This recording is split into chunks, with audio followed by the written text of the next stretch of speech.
Hello everyone, good morning, good evening, good afternoon. जब भी आप लेक्चर देख रहे हैं, very welcome to all of you.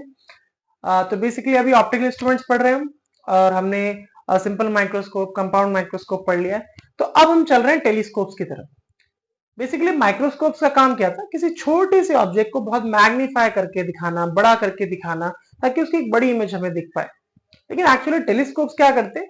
बड़े ऑब्जेक्ट को एक छोटी इमेज बनाकर हमारे रेटिना के ऊपर प्रोजेक्ट करने की कोशिश करते हैं, है ना। तो ऑब्वियस सी बात है, जैसे सेलेस्टियल बॉडीज, हम मून, स्टार्स, सन्स, ऐसी चीजें देखते हैं ना, तो बहुत बहुत दूर है वो और बहुत बड़े भी हैं। लेकिन उतनी बड़ी इमेज हमारी आंखों के ऊपर तो नहीं बन सकती। तो हम क्या करते हैं? उस इमेज को क्या करते हैं? छोटा करते हैं, है ना। तो उस पर छोटा करते हैं, और छोटा करने के बाद देखते हैं कि वो इमेज हमें कहाँ पे, हमारे रेटिना के ऊपर कहाँ फोकस हो रही है। वही सारी कैलकुलेशंस है। तो ऐसा कुछ कोई बहुत बड़ा रॉकेट साइंस नहीं है, बहुत आराम से चीजें समझ में आएंगी। ध्यान से समझना, ठीक है। तो आज हम समझने वाले हैं astronomical telescope. Astronomical astronomical telescope बहुत आसान है। अगर आपने कंपाउंड माइक्रोस्कोप समझ लिया है ना, तो एस्ट्रोनॉमिकल टेलीस्कोप भी कोई बहुत बड़ी बात नहीं। अच्छा, एस्ट्रोनॉमिकल टेलीस्कोप को हम रिफ्रैक्टिंग टेलीस्कोप भी बोलते हैं, या ऐसे ही बोल सकते हैं कि टेलीस्कोप ऑफ रिफ्रैक्टिंग टाइप। ठीक है, तो बात एक ही है।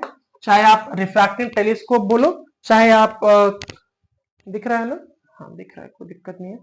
चाहे आप रिफ्रैक्टिव टेलीस्कोप बोलो, चाहे एस्ट्रोनॉमिकल टेलीस्कोप बोलो, मीन्स द सेम, कोई नई बात नहीं है।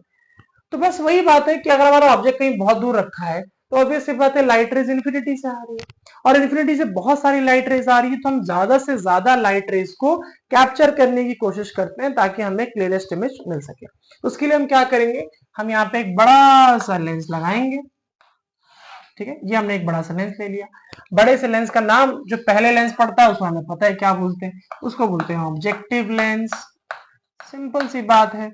अब ऑब्जेक्टिव लेंस से देखो, अब एक लाइट रेज में बना रहा हूं उसके प्रिंसिपल एक्सिस से पास करती हुई, और एक लाइट रे बना रहा हूं पैरेलल टू द लाइट, ऐसे दोनों लाइट। तो ऑब्वियस सी बात है, जो light rays parallel to the principal axis जाती हैं, वो कहां से पास होती हैं? वो पास होती हैं फोकस से, है ना। तो ये हमारी इमेज कहां बन गई? यहाँ पे, ये फोकस से पास हो रही है, ऑब्जेक्टिव लेंस के फोकस से। ठीक, ये इसका ऑब्जेक्टिव लेंस का ऑप्टिकल सेंटर है। तो मतलब हमारा ऑब्जेक्ट कहां रखा हुआ था? हमारा ऑब्जेक्ट कहीं यहां रखा हुआ था, बहुत दूर। कहां? इन्फिनिटी पे, मतलब लाइट रे कहां से आ रही है? बहुत दूर से। ठीक है, तो ऑब्वियस सी बात है, अगर हम देखें कि आईपीस के ऊपर एंगल कितना सबटेंड हो रहा है, ऑब्जेक्ट कितना एंगल बना रहा है, तो अल्फा एंगल बना रहा है। तो चाहे आप इधर से बोलो, और उसके बाद जो इमेज बन रही है इस ऑब्जेक्ट की, ए बी की जो इमेज बन रही है वो यहां बन रही है, लेट अस से ए डैश, लेट अस से ये ए डैश बी डैश हो गई। ऑफ कोर्स अगर आप ये एंगल इधर को निकालना चाहते हो, आप इधर भी निकाल सकते हो। तो जितना अल्फा ये, उतना ही अल्फा ये भी होगा, वर्टिकली ऑपोजिट एंगल्स। खैर, अच्छा, तो ये हमने हमने पहले भी सीखा है कि जो हमारे पहले वाले लेंस की इमेज होती है, वो सेकंड वाले लेंस के लिए ऑब्जेक्ट की तरह बिहेव करती है। तो हम क्या करेंगे? यहाँ पे एक और लेंस रख देंगे, जो कि हमारा क्या होगा? आईपीस लेंस होगा। ये हमने दूसरा लेंस रख दिया, इसको हमने बोल दिया आईपीस लेंस। ठीक है, अब आईपीस लेंस रखा सच दैट कि इसका ऑप्टिकल सेंटर और इसका फोकस, लेट अस से इसका फोकस यहाँ पे, ये बी डैश यहाँ हो गया था, लेट अस से इसका फोकस देखें, तो इसका फोकस यहाँ पे आईपीस का। तो आईपीस के ऑप्टिकल सेंटर और फोकस के बीच में कहीं इमेज बननी चाहिए, ताकि हम इसको एक एनलार्ज्ड इमेज बना सके, वर्चुअल इमेज बना सके, इरेक्ट इमेज बना सके। तो एक लाइट रे हमने ये बना दी पैरेलल टू प्रिंसिपल एक्सिस, और एक लाइट रे हमने कहां से पास करा दी? ये प्रिंसिपल ऑप्टिकल सेंटर से। तो जो लाइन प्रिंसिपल एक्सिस से पास होती है, ऑफ कोर्स सॉरी क्या बोल रहा हूँ, जो light ray parallel to principal axis होती है, वो कहां से पास होती है? ऐसे, फोकस से। ठीक है, ज्यादा दूर बना दिया क्या? चलो छोड़ो, ऐसे पास होती है। तो यहाँ पे मान लेते हैं हमें यहाँ आईपीस, अगर हम यहाँ पे लगा के देखें, आईपीस देखें, तो ऑब्वियस सी बात है, आपको क्या करना पड़ेगा? इन लाइट रेज को यहाँ पे ट्रेस करने के लिए इसको बैकवर्ड यहाँ पे ट्रेस करना पड़ेगा। ठीक है, तो ये लाइट रेज को हमने यहाँ पे ट्रेस कर दिया। ये तो हमारी फाइनल इमेज कहां बन रही है? कहीं भी बन सकती है। लेट अस से ये हमारी इमेज बन रही है, इसको हमने बोल दिया A double dash B double dash. बस इतना समझना है हमें, कुछ भी नहीं, सेम पहले जैसे ही, कुछ भी नया नहीं है। अब अगर आपको इसका मैग्निफिकेशन निकालना होगा, तो ऑब्वियस सी बात है, मैग्निफिकेशन के लिए हम क्या फॉर्मूला यूज करते हैं? फॉर मैग्निफिकेशन से निकालते हैं ना, बीटा बाय अल्फा। तो बीटा बाय अल्फा का मतलब क्या होता है? बीटा मतलब angle subtended by the image on the eyepiece. Image कितना एंगल बना रही है, उसको बीटा बोलते हैं। फॉर एग्जांपल ऑब्वियस सी बात है, इमेज ये है, तो इमेज जो एंगल सबटेंड करेगी आई पीस के ऊपर, आंखों के ऊपर, वो बीटा एंगल होगा। और अल्फा मतलब क्या होता है, angle subtend by the object on the eyepiece. तो ऑब्जेक्ट कितना एंगल सबटेंड कर रहा है, अल्फा एंगल सबटेंड कर रहा है आई पीस के ऊपर, ये भी कोई दिक्कत नहीं है। अच्छा, अब अगर आप इसको पूरे को सिंप्लीफाई करोगे तो ऑब्वियस सी बात है, जैसे हमने पहले सिंप्लीफाई किया था वैसे ही करना है, यानी कि मैग्निफिकेशन का फॉर्मूला निकालना है। और मैग्निफिकेशन के दो ही फॉर्मूले हैं। अगर आप ऑब्जेक्टिव लेंस के लिए मैग्निफिकेशन निकालोगे तो क्या निकलेगा, देखो आराम से देखो। फॉर ऑब्जेक्टिव लेंस, अगर आप ऑब्जेक्टिव लेंस के लिए मैग्निफिकेशन निकालते हो तो ऑब्वियस सी बात है m इज इक्वल टू, चलो मैं इसे MO कह रहा हूं, magnification of the objective lens. तो इमेज बन रही है यहाँ पे, ऑब्जेक्ट रखा हुआ है यहाँ पे, तो इमेज का डिस्टेंस है वो कितना है, जहां पे इसकी फोकल लेंथ है। यानी कि अगर आपको इसका मैग्निफिकेशन निकालना है तो ऑब्वियस सी बात है क्या हो जाएगा, दोनों का इंडिविजुअली निकाल सकते हो ना, वैसे तो सिंप्लीफाई करके थोड़ा लंबा तरीका भी होता है, लेकिन v not by U not करके हम निकाल सकते हैं। लेकिन ऑब्जेक्ट कहाँ रखा हुआ है, इन्फिनिटी पे। ऑब्जेक्ट कहाँ रखा हुआ है, इन्फिनिटी पे, तो इमेज कहाँ बन रही है, फोकस पे। चलो मैं इसको अलग अलग नहीं करता, मैं इसको एक ही में कर देता हूँ ना, क्यों फालतू का टाइम बर्बाद करना है, कहाँ डिस्टर्ब। हाँ, सीधा आप फॉर्मूले पे चलो ना, क्यों फालतू में इसमें इतना दिमाग लगाना, फिर डेरिवेशन या तो करूं तब तो पूरा है, फिर आपको अलग से बीटा निकालना पड़ेगा, फिर अलग से अल्फा निकालना पड़ेगा, लंबा हो जाएगा, है ना। तो एक काम करते हैं, सीधा मैग्निफिकेशन पे चलते हैं।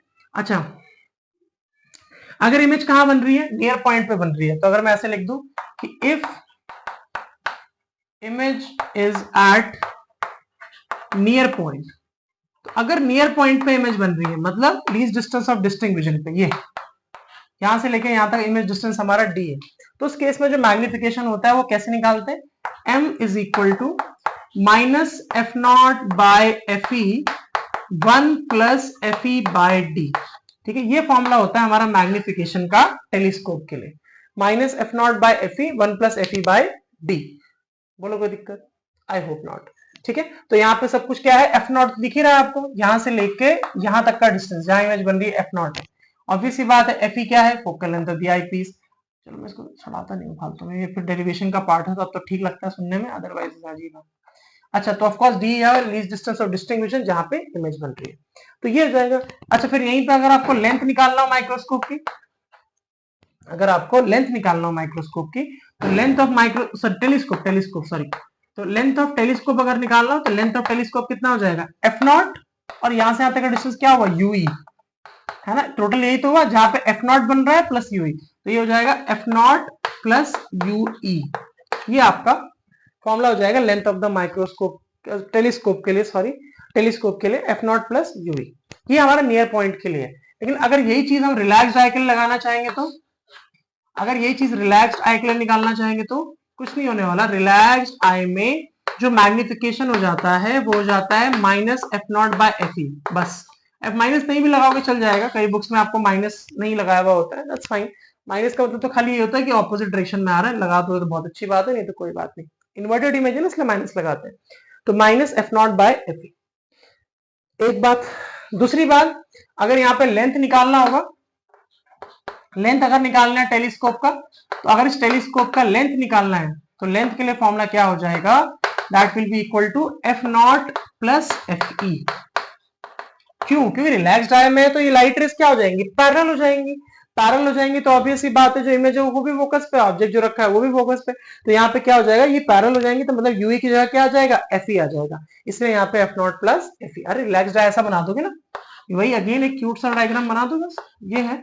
तो अगर लाइट रेज ऐसे आ रही है पैरेलल टू प्रिंसिपल एक्सिस, है ना, तो ये जो आ रही है यहाँ पे जाके मीट करेगी, फिर ये यहाँ से निकलेगी ऐसे, ये ऐसे, इसको पैरेलल बना दोगे तो ये टू इन्फिनिटी जा रही है ना, और देखने वाला ऑब्जर्वर यहाँ से ऑब्जर्व कर रहा होगा, ऐसा कोई डायग्राम बनेगा। कोई दिक्कत, कोई दिक्कत नहीं है, तो इसको यहाँ पे नोट करो, और तब तक पॉज करके नोट करो, तब मैं क्वेश्चन दे रहा हूँ उसका। चलो, तो हमारे पास क्वेश्चन है कि in an astronomical telescope the focal length of the objective lens is 75 and that of eyepiece 5 cm. So calculate the magnifying power and the distance between the two lenses. ठीक है, तो चलो जरा देख लेते हैं क्या क्या दे रखा है। ऑब्जेक्टिव लेंस का फोकल लेंथ दिया हुआ है, मतलब एफ नॉट दिया हुआ है 75 सेंटीमीटर, जो कि होना भी चाहिए बड़ा, है ना। हमने देखा ना बड़ा लेंस यूज किया था, फोकल लेंथ भी ज्यादा होगा। और उसके बाद हमने क्या ले रखा है, आईपीस का फोकल लेंथ दिया हुआ है 5 सेंटीमीटर, चलो बहुत बढ़िया। और बोला है कि image is formed at near point, मतलब ऑब्वियस सी बात है डी की वैल्यू भी कितनी दी हुई है, 25 सेंटीमीटर दी हुई है। चलो पूछा है कि मैग्नीफाइंग बता रहा हूं, पावर बताओ और distance between the two lenses बताओ। और चलो शुरू करते हैं। तो अगर हम मैग्नीफाइंग पावर बता रहे हैं तो मैग्नीफाइंग पावर का फॉर्मूला क्या है, minus F not by F E 1 plus F E by D. ठीक है, ये हमारे पास फॉर्मूला है। तो मेरे ख्याल से सब कुछ ही दिया हुआ है, एफ ई दिया है, एफ नॉट दिया है, डी दिया है, तो सीधा रख देते हैं। तो सीधा वैल्यू रखते हैं, कोई दिक्कत नहीं है। तो एफ नॉट कितना हुआ, माइनस का एफ नॉट, देखो सीधा मैग्नीट्यूड रखना है ना। तो कितना हो गया 75, एफ ई हो गया 5, 1 प्लस एफ ई हो गया 5 और डी हो गया आपका 25। सिंप्लीफाई करो, 5 1 इज 5, 5 1 इज 5, 5 1 इज 5 प्लस 1 6/5 हो गया, है ना। तो फाइनली कितना हो रहा है, m इज इक्वल टू, ये आपका सिंप्लीफाई हो रहा है कितना टाइम्स में, 15 टाइम्स में। तो माइनस का 15 इंटू 6/5, तो ये भी आपका 3 टाइम्स में कैंसिल हो रहा है, तो 30। तो मैग्निफिकेशन कितना आ रहा है, माइनस का 30, जो कि बिल्कुल सही है। मैग्निफिकेशन आना भी चाहिए नेगेटिव में, क्योंकि हमारा इमेज जो है वो इन्वर्टेड बनता है, बिलो दी प्रिंसिपल एक्सिस बनता है ना। तो यहां तक मुझे कोई दिक्कत नहीं लग रही। अच्छा चलो फिर ठीक है, सेकंड पार्ट पे चलते हैं। सेकंड पार्ट में बोला है calculate the distance between the two lenses. मतलब नियर पॉइंट में अगर distance between the two lenses निकालना है, मतलब लेंथ ऑफ द माइक्रो और टेलीस्कोप निकालना है। और लेंथ ऑफ द टेलीस्कोप क्या होता है, एफ नॉट प्लस यू ई। तो एफ नॉट तो मुझे दिख रहा है यहाँ पे, लेकिन यू ही चाहिए होगा, और यू ही चाहिए होगा तो लेंस फॉर्मूला लगाना पड़ेगा, ये बात पक्की है। तो चलो लेंस फॉर्मूला लगाते हैं, तो यहाँ पे लगाते हैं, है ना। तो यूजिंग लेंस फॉर्मूला किसके लिए, फॉर आईपीस लेंस। ऑब्वियस सी बात है, लेंस फॉर्मूला किसके लिए लगाना पड़ेगा, आईपीस लेंस के लिए। तो अगर आईपीस लेंस के लिए लेंस फॉर्मूला लगा दे, तो मेरे ख्याल से फॉर्मूला आपको पता ही है, 1/f is equal to 1/v minus 1/u। Eyepiece के लगा रहे तो ई ई ई। फाइनली सिंप्लीफाई करें तो यहां से अगर आपको यू ई निकालना है तो 1/ue will be equal to 1/fe, गड़बड़ हो गया, 1/u इधर लाए प्लस का हो गया, एफ इधर लाना पड़ेगा, यानी कि 1/ve माइनस 1/fe। ठीक है, चलो वैल्यू रखते हैं सबकी। तो ऑब्वियस सी बात है, अगर आपको ue निकाल रहे हैं आप, तो इमेज कहां बनेगा, least distance of distinct vision पर। मतलब इसकी जगह क्या आएगा, d की वैल्यू आएगी। मतलब कैसा, और d माइनस में होगा क्योंकि इमेज तो पीछे बनती है, यानी कि 1/माइनस का 25 minus 1/ focal length of the eyepiece is given to you as 5।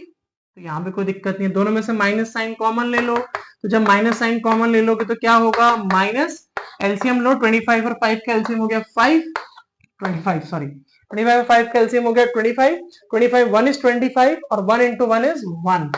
Minus तो कॉमन ले चुके हो, तो प्लस 5 5 आर 25, तो यहाँ पे आ गया 5। तो फाइनली हमारी जो यूई की वैल्यू हो रही है वो कितनी हो रही है, अगर मैं उल्टा कर दूं दोनों को, तो माइनस का 25/6। तो कितना हो गया यूई, 25/6 कितना होता है, 6 4 24, तो माइनस का 4, 24 हो गया, 1 बचा 10, 4.16 सेंटीमीटर, माइनस का 4.16 सेंटीमीटर। ठीक है, तो अल्टीमेटली हमें तो क्या पूछा है, लेंथ ऑफ लेंथ, जब डिस्टेंस पूछा है बिटवीन द टू लेंसेज, तो क्या होगा distance between the two lenses, तो डिस्टेंस बिटवीन टू लेंसेज, तो टू लेंसेज के बीच में कितना डिस्टेंस होगा, मेरे ख्याल से वही जो हमारा लेंथ ऑफ द टेलीस्कोप होता है, which is F naught plus you ई, है ना। तो वैल्यू रखो, एफ नॉट कितना दे रखा है 75, तो यहाँ पे कितना आ जाएगा 75 सेंटीमीटर, प्लस यू ई कितना हो गया, माइनस का 4.16 सेंटीमीटर। 75 प्लस 4 79 हो गया, तो 79.16 सेंटीमीटर। ऑफ कोर्स मॉड लिया है तो पॉजिटिव हो जाएगा ना, तो ये हमारा फाइनल आंसर हो गया। तो दो आंसर्स हमारे आ गए, एक ये और एक ये। यही तो हमसे पूछा था, बहुत इजी है ये भी, कोई ऐसी कोई बहुत बड़ी बात नहीं है, आराम से हो जाएगा। इसका एक और टाइप होता है जहां पे कई बार हमें radius of the moon, radius of the sun, ऐसा कुछ पूछा होता है, तो वहां पे मैग्निफिकेशन का फॉर्मूला यूज करेंगे बीटा बाय अल्फा वाला। थोड़ा दिमाग लगाना, वो बहुत ईजी है, वो तो नॉर्मल तरीके से हो जाएगा, ऐसी कोई दिक्कत नहीं है। थोड़ा थोड़ा सुनने में कंफ्यूजिंग लगता है लेकिन है इजी। ठीक है, इसमें कुछ और बहुत एक्सेप्शनल नहीं है। सो दैट्स इट, इसमें इतना ही आएगा। तो तब तक के लिए पढ़ाई करते रहिए। All the very best.